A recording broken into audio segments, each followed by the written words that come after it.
Pasta 22. 22. A profecia se cumpre.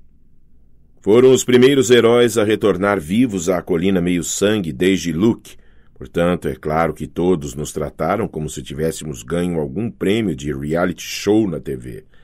De acordo com a tradição do acampamento, usamos as coroas de louros em um grande banquete preparado em nossa honra. Depois, lideramos um cortejo até a fogueira, onde queimamos as mortalhas que tinham sido feitas para nós na nossa ausência. A mortalha de Annabeth era lindíssima, seda cinzenta com corujas bordadas, e eu disse que era uma pena não poder enterrá-la com ela. Ela me deu um soco e me mandou calar a boca. Por ser filho de Poseidon, eu não tinha nenhum companheiro de chalé, e assim o chalé de Ares se ofereceu para fazer a minha mortalha. Eles pegaram um lençol velho e pintaram carinhas sorridentes nas bordas, com um XX no lugar dos olhos, e a palavra perdedor em tamanho realmente grande no meio. Foi divertido queimá-la. Enquanto o chalé de Apolo liderava a cantoria e passava as guloseimas, fui rodeado pelos meus companheiros do chalé de Hermes, pelos amigos de Annabeth, de Atena, e pelos colegas sátiros de Groover, que estavam admirando a licença de buscador, nova em folha, que ele recebera do Conselho dos Anciãos de Casco Fendido. O Conselho chamara o desempenho de Groover na missão de bravo a ponto de dar indigestão. Chifres e barba acima de tudo o que já vimos no passado. Os únicos que não estavam com um espírito festivo eram Clarice e seus companheiros de chalé, cujos olhares venenosos me diziam que jamais me perdoariam por envergonhar o pai deles. Por mim, tudo bem. Até mesmo o discurso de boas-vindas de Dionísio foi insuficiente para abafar o meu bom humor. Sim, o molequinho não se deixou matar, e agora vai ficar ainda mais presunçoso. Bem, um viva para isso. Entre outros comunicados, não haverá corridas de canoas neste sábado. Mudei-me de volta para o chalé 3, mas ele não parecia mais tão solitário. Tinha os meus amigos para treinar durante o dia. À noite ficava acordado e ouvia o mar, sabendo que meu pai estava lá fora. Talvez ele ainda não se sentisse muito seguro a meu respeito, talvez ainda não quisesse que eu tivesse nascido, mas estava observando. E até agora estava orgulhoso do que eu havia feito.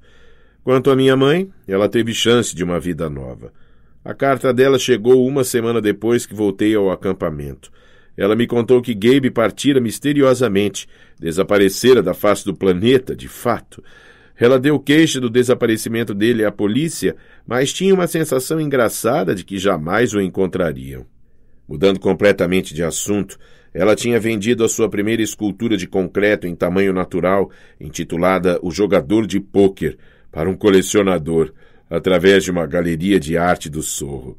Recebera tanto dinheiro por ela que dera entrada em um novo apartamento e fizera o pagamento do primeiro semestre do seu curso na Universidade de Nova York. A Galeria do Sorro estava clamando por mais trabalhos dela, que eles chamaram de um grande passo do neorrealismo do superfeio. Mas não se preocupe, escreveu a minha mãe. Para mim, chega de escultura. Livrei-me daquela caixa de ferramentas que você deixou para mim. Já é hora de eu voltar a escrever. No fim, ela escreveu um PS. Percy, encontrei uma boa escola particular aqui na cidade. Fiz um depósito para reservar um lugar para você, caso queira se matricular na 7ª série. Você poderá morar em casa, mas se quiser ficar o ano inteiro na colina meio-sangue, eu vou entender. Dobrei a carta cuidadosamente e a pus na minha mesa de cabeceira. Todas as noites antes de dormir eu a leio de novo e tento decidir como responder a ela. No 4 de julho, o acampamento inteiro se reuniu na praia para um espetáculo pirotécnico por conta do chalé 9. Como filhos de Hefesto, não iriam se contentar com explosões comuns em vermelho, branco e azul. Eles ancoraram uma barcaça longe da costa e a carregaram com foguetes do tamanho de mísseis Patriot. De acordo com Annabeth, que já tinha visto o espetáculo antes, as explosões seriam tão bem sequenciadas que pareceriam quadros de animação no céu. O final deveria ser um par de guerreiros espartanos de 30 metros de altura que iriam crepitar para a vida acima do oceano, travar uma batalha e então explodir em 1 milhão de cores. Enquanto Annabeth e eu estendíamos toalhas de piquenique, Groover apareceu para se despedir de nós. Usava os jeans, a camiseta e os tênis de sempre, mas nas últimas semanas começara a aparecer mais velho, quase com idade de secundarista. Seu cavanhaque ficara mais espesso. Ganhara peso. Seus chifres haviam crescido pelo menos 3 centímetros, de modo que agora tinha de usar o seu boné Rastafari o tempo todo para passar por ser humano. Estou de partida, disse ele. Vim só dizer... Bem, vocês sabem. Tentei me sentir feliz por ele. Afinal, não era todo dia que um sátiro conseguia permissão para procurar o grande deus Pan.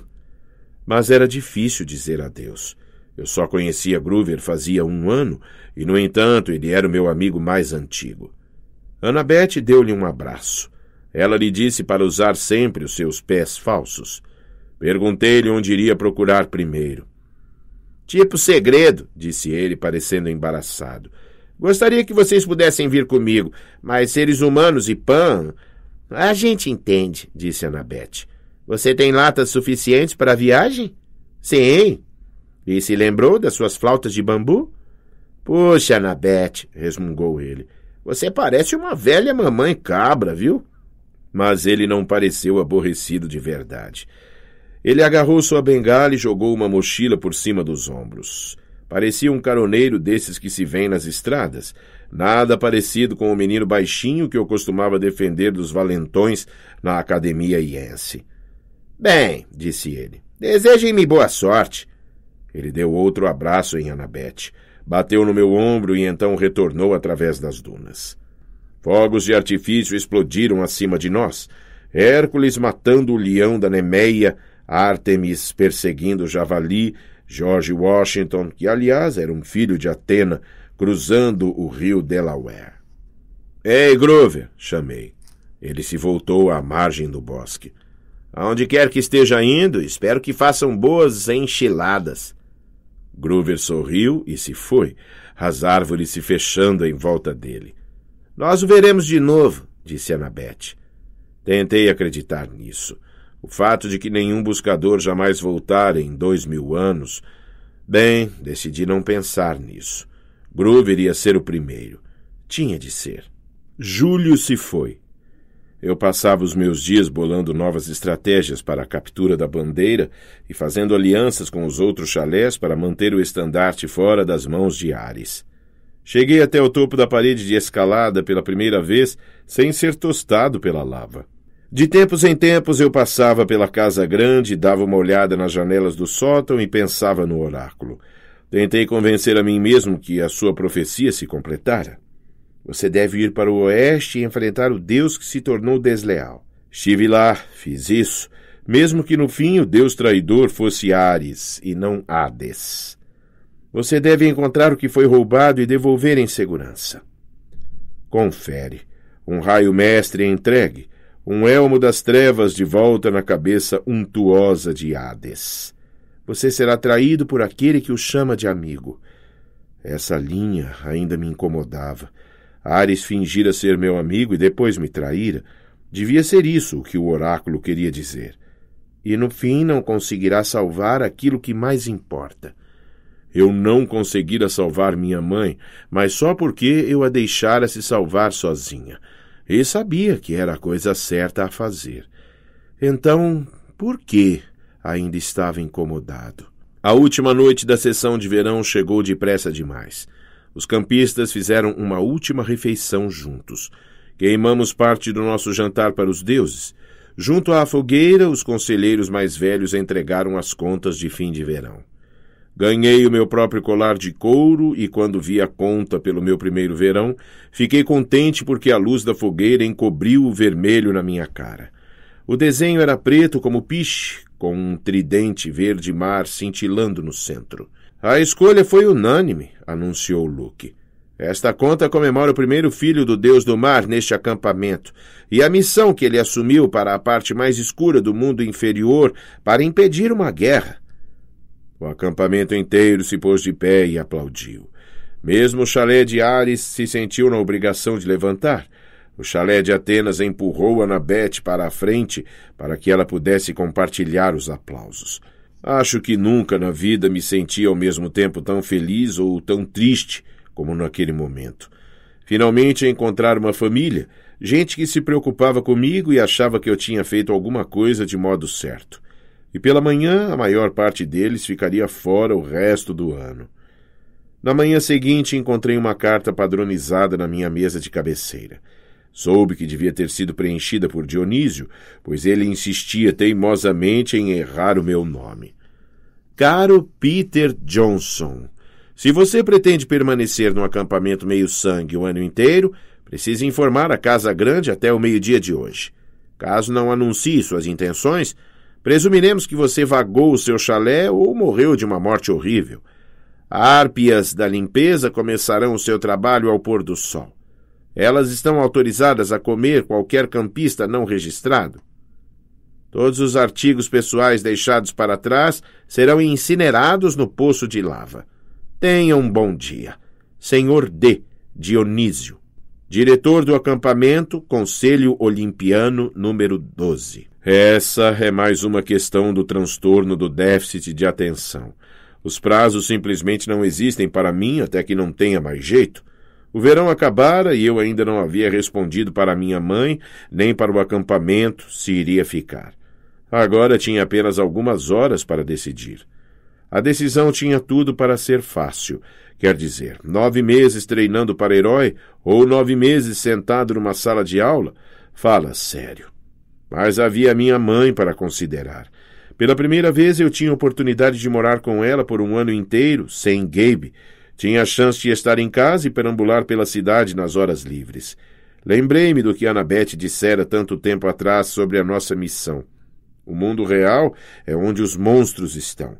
É onde a gente aprende se serve para alguma coisa ou não. Pensei no destino de Thalia, filha de Zeus. Fiquei pensando quantos monstros me atacariam se eu deixasse a colina meio-sangue. Se eu ficasse em um só lugar durante todo um ano escolar, sem Kiron e meus amigos em volta para me ajudar, será que minha mãe e eu sobreviveríamos até o próximo verão? E isso presumindo que os testes de ortografia e os ensaios de 5 parágrafos não me matassem. Decidi ir até a arena e praticar um pouco de esgrima. Talvez isso me clareasse a cabeça. A área do acampamento estava deserta na maior parte, tremeluzindo no calor de agosto. Todos os campistas estavam nos seus chalés fazendo as malas ou correndo de um lado para outro com vassouras e esfregões, preparando-se para a inspeção final. Argos estava ajudando algumas filhas de Afrodite a carregar suas malas e estojos de maquiagem Gucci para o outro lado da colina, onde o ônibus do acampamento estaria esperando para levá-las ao aeroporto. Não pense em partir ainda, disse para mim mesmo. Apenas treine. Cheguei à arena dos espadachins e descobri que Luke tivera a mesma ideia. Sua sacola estava jogada na beirada da arena.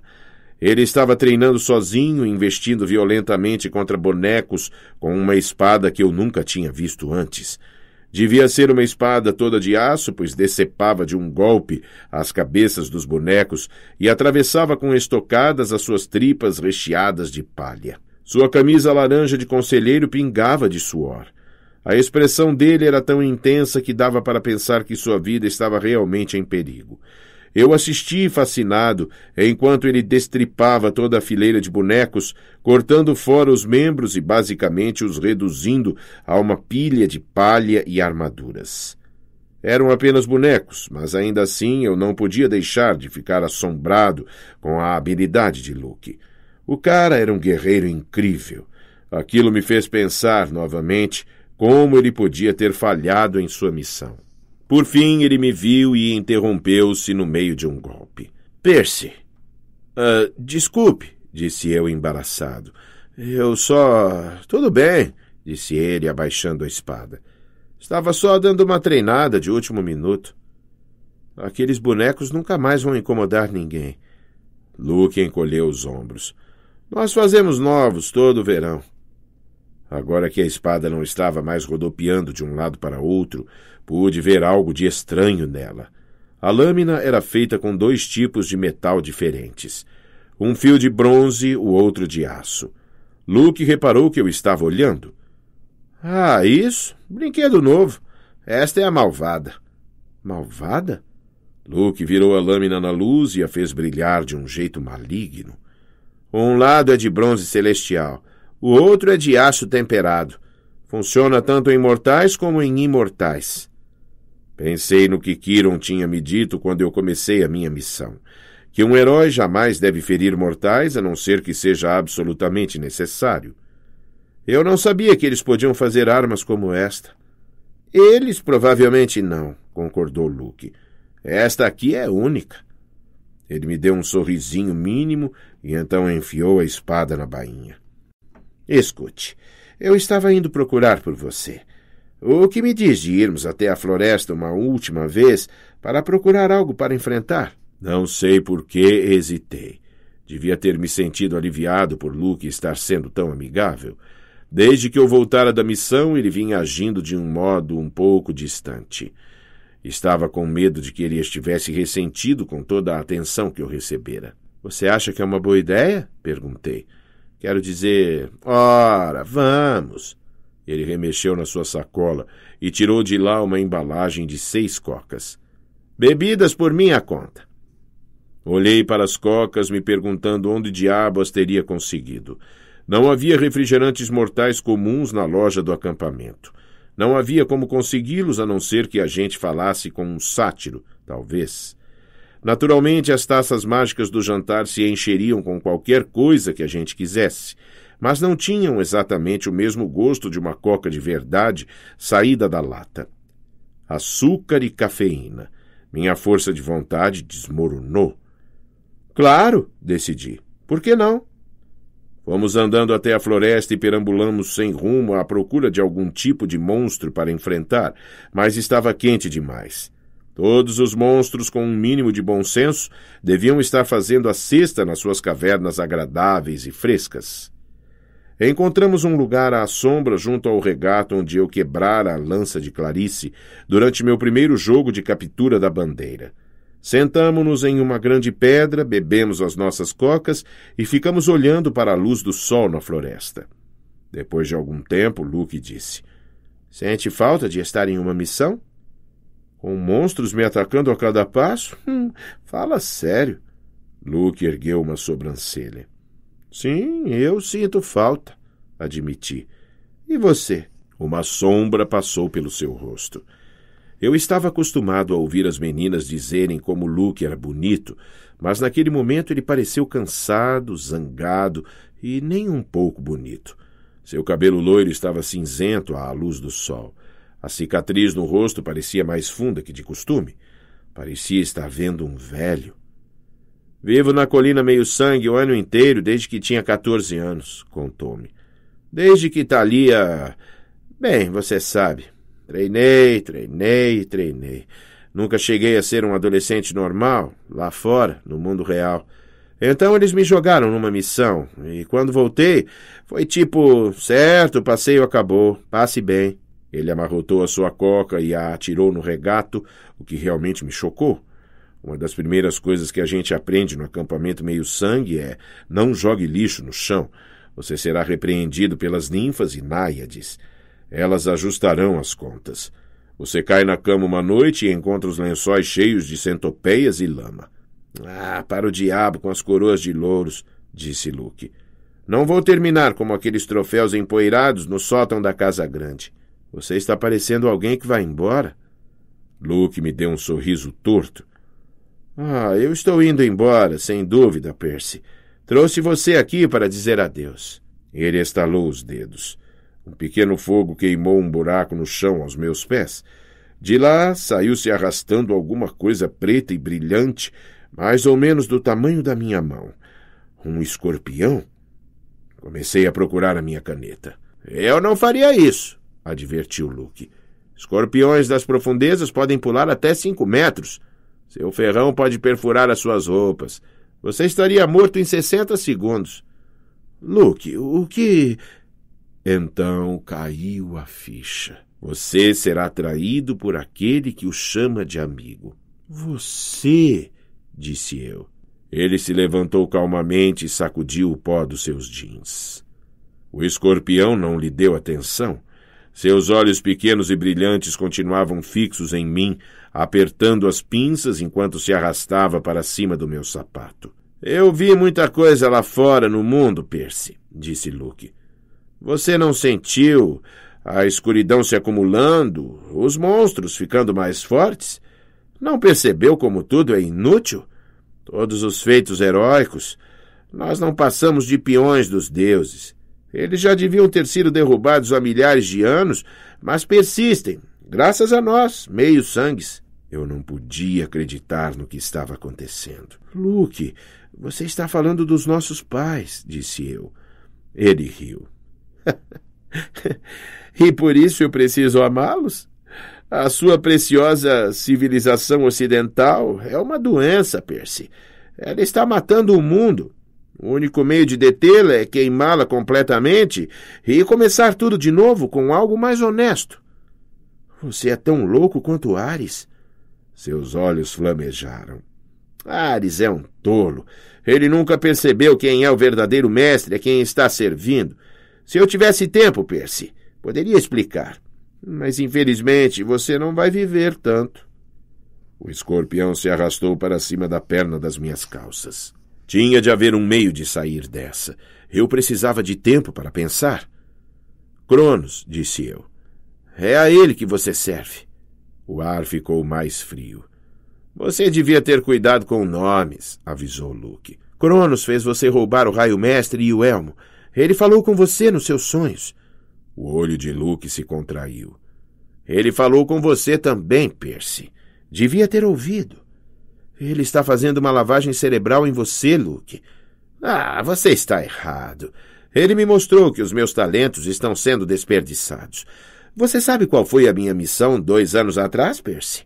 Meu pai, Hermes, queria que eu roubasse um pomo de ouro do jardim das Hespérides e o levasse ao Olimpo.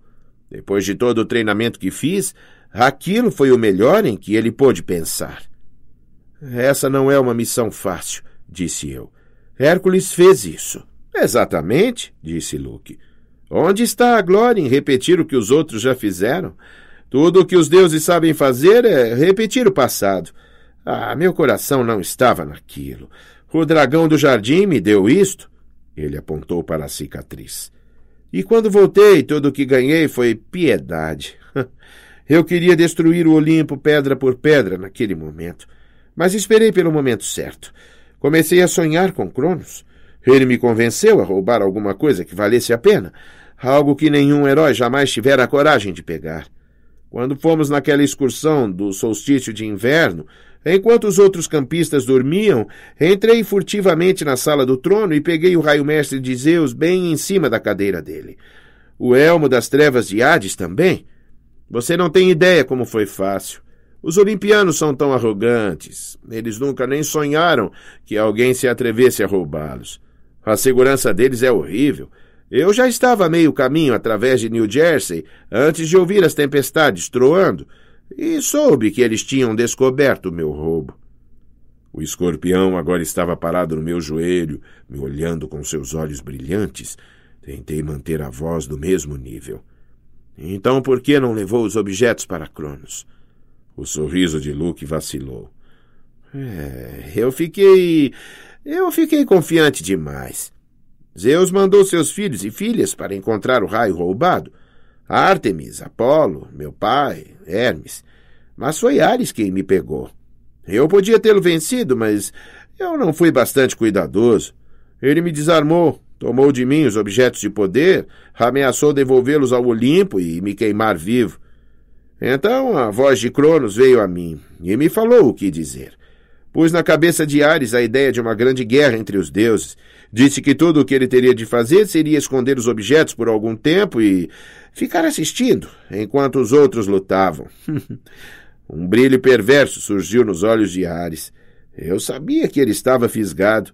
Ele me deixou ir, e eu voltei ao Olimpo antes que alguém notasse a minha ausência. Luke sacou a sua nova espada. Ele correu o polegar pela parte achatada da lâmina, como se estivesse hipnotizado por sua beleza. Depois, o Senhor dos Titãs, e ele me castigou com pesadelos. Eu jurei não falhar outra vez.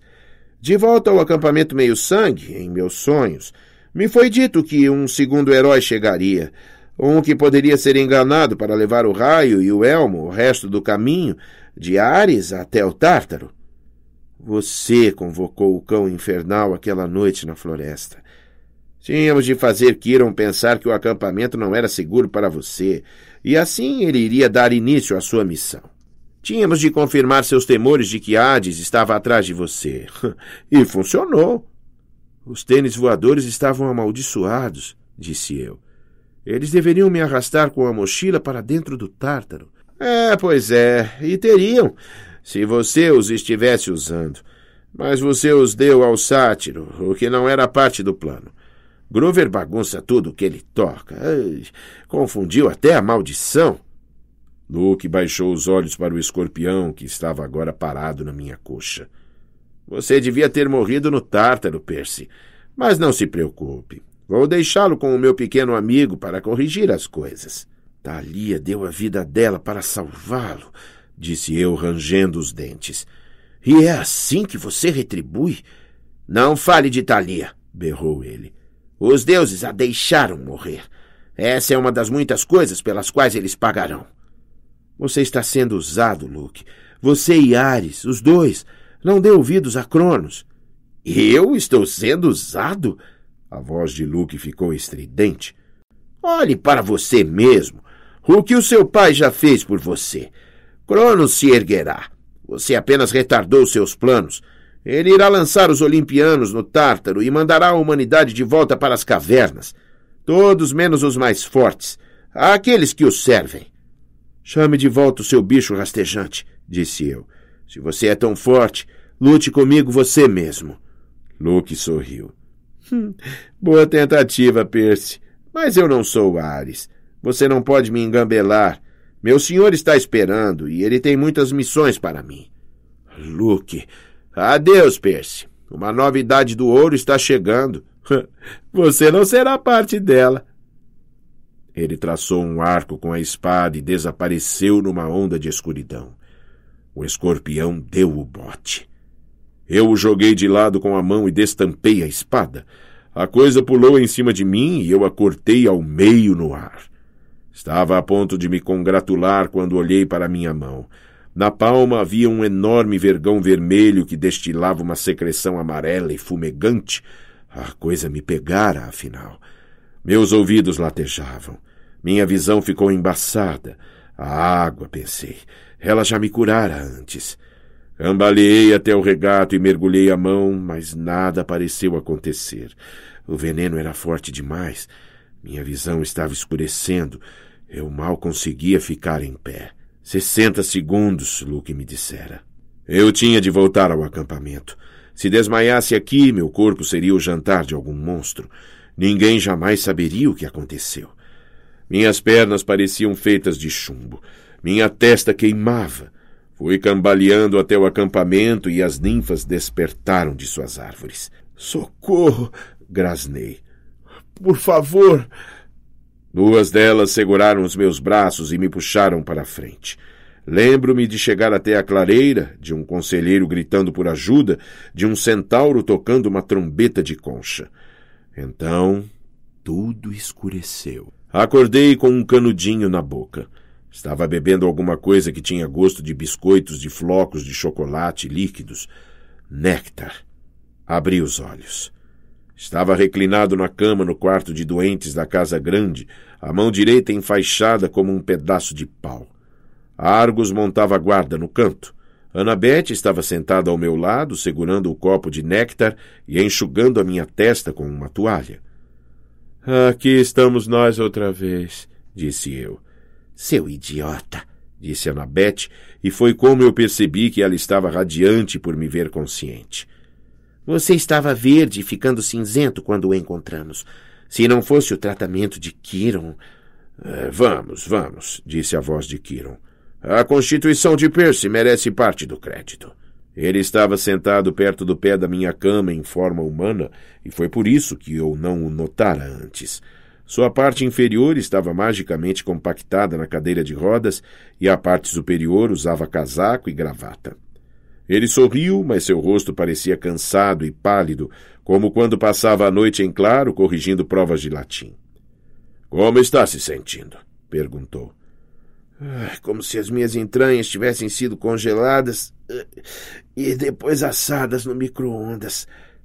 Apropriado.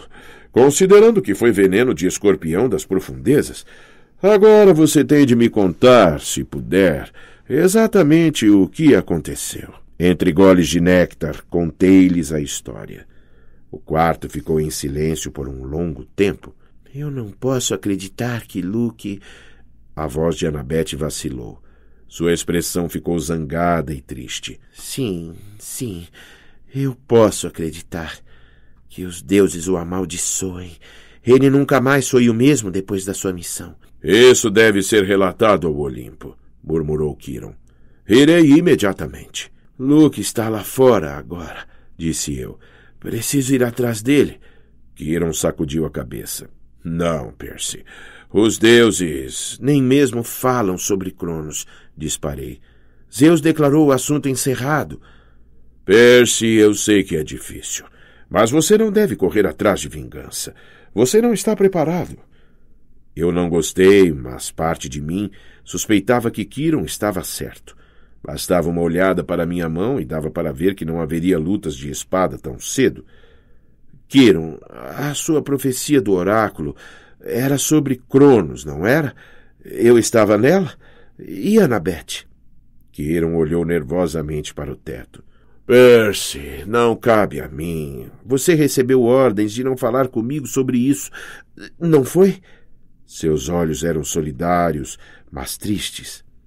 Você será um grande herói, criança. Darei o melhor de mim para prepará-lo. Mas se estou certo quanto ao caminho à sua frente... O trovão ribombou acima, chacoalhando as janelas. Está certo, gritou Quiron. Perfeito. Ele suspirou com frustração. Os deuses têm suas razões, Percy.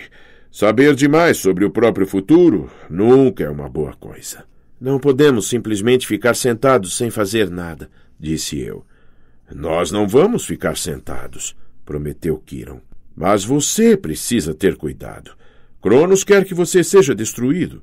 Ele quer a sua vida interrompida, os seus pensamentos obscurecidos por medo e raiva. Não dê a ele o que ele quer. Treine pacientemente. O seu momento chegará. Presumindo que eu esteja vivo até lá. Quiron pousou a mão no meu tornozelo. Você terá de confiar em mim, Percy. Você viverá. Mas primeiro precisa decidir seu caminho para o próximo ano. Não posso dizer a você qual é a escolha certa. Tive a impressão de que ele tinha uma opinião muito bem definida e estava usando toda a sua força de vontade para não me aconselhar. Mas você precisa decidir se vai ficar no acampamento meio-sangue o ano inteiro ou se vai voltar ao mundo mortal para a 7ª série e ser um campista de verão. Pense nisso. Quando eu voltar do Olimpo, você terá de me contar a sua decisão. Eu quis protestar. Quis lhe fazer mais perguntas, mas sua expressão me disse que não haveria mais discussão. Ele já dissera tudo o que podia. Estarei de volta assim que puder, prometeu Quiron. Argos o protegerá. Ele lançou um olhar para Annabeth. Minha querida, quando estiver pronta, eles estão aqui. Quem está aqui? Perguntei. Ninguém respondeu. Quiron rodou para fora do quarto. Ouvi o som metálico abafado das rodas da sua cadeira, descendo cautelosamente os degraus da frente, 2 de cada vez. Annabeth estudou o gelo na minha bebida. O que está errado? Perguntei a ela. Nada. Ela pôs o copo sobre a mesa. Eu apenas aceitei o seu conselho sobre algo. Você precisa de alguma coisa? Sim, ajude-me a levantar. Quero ir para fora. Percy, não é uma boa ideia. Arrastei as pernas para fora da cama. Annabeth me agarrou antes que eu desabasse no chão. Uma onda de náusea me acometeu. Annabeth disse.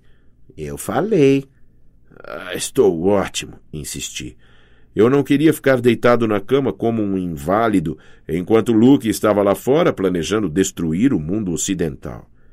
Consegui dar um passo para frente, depois outro, ainda me apoiando pesadamente em Annabeth.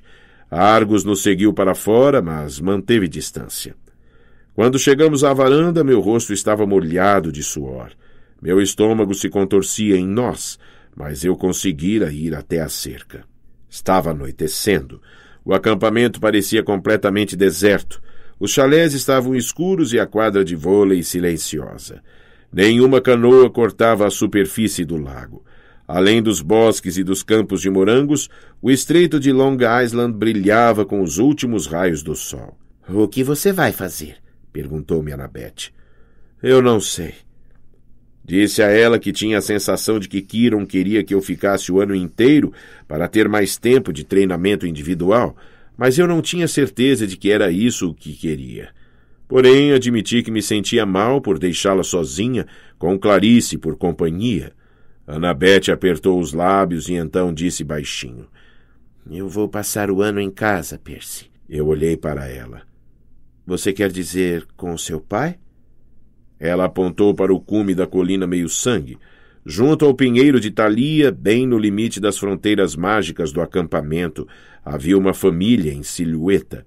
2 crianças pequenas, uma mulher e um homem alto de cabelos loiros. Pareciam estar aguardando. O homem segurava uma mochila parecida com a que Annabeth pegara no parque aquático em Denver. — Eu escrevi uma carta para ele quando voltamos, disse Annabeth. — Como você sugeriu. Eu disse a ele que sentia muito, que iria para casa passar o ano escolar se ele ainda me quisesse. Ele respondeu na mesma hora.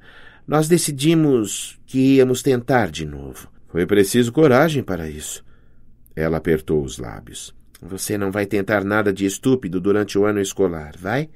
Pelo menos não sem me mandar uma mensagem de íris. Consegui sorrir. Não vou procurar encrenca. Normalmente eu não preciso. Quando eu voltar no próximo verão, disse ela, vamos caçar Luke. Vou pedir uma missão, mas se não tivermos aprovação, vamos sair escondidos e fazer isso do mesmo jeito. De acordo? Parece um plano digno de Atena. Ela estendeu a mão. Eu a apertei. Cuide-se, cabeça de alga, disse Annabeth. Mantenha os olhos abertos. Você também, sabidinha. Fiquei olhando enquanto ela subia a colina para se juntar à família. Ela deu um abraço meio sem jeito no pai e olhou para o vale atrás dela uma última vez. Tocou o pinheiro de Thalia e então se deixou levar por cima do cume e para dentro do mundo mortal. Pela primeira vez no acampamento, me senti verdadeiramente só. Olhei para o estreito de Long Island e me lembrei do meu pai dizendo: o mar não gosta de ser contido. Tomei minha decisão. Fiquei pensando, se Poseidon estivesse vendo, ele aprovaria a minha escolha? Estarei de volta no próximo verão, prometi a ele. Sobreviverei até lá. Afinal, eu sou seu filho. Pedi a Argos para me levar até o chalé 3, para eu arrumar as minhas coisas antes de ir para casa.